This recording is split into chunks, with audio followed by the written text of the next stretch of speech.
Two best intraday stocks for tomorrow's intraday trading. And please note, this video is only for educational purpose. I'm not telling you buy or sell. This is only the levels calculation.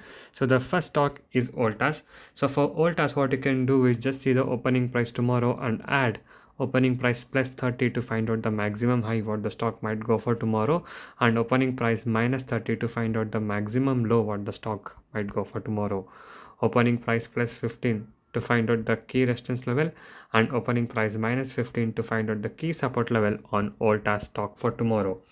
And the next stock is Tata Motors. For Tata Motors, just see the opening price and add opening price plus 26 to find out the maximum high what it might touch for tomorrow, and opening price minus 26 to find out the maximum low what it might touch for tomorrow. Opening price plus 13 to find out the key resistance level, and opening price minus 13 to find out the key support level on Tata Motors stock for tomorrow. Click on my channel logo and go inside my channel to watch a lot of educational videos and daily live trades from 5 years plus on consistent basis. And if you guys wish to discuss with me and learn from me, you can message me now on the WhatsApp number displayed on the screen.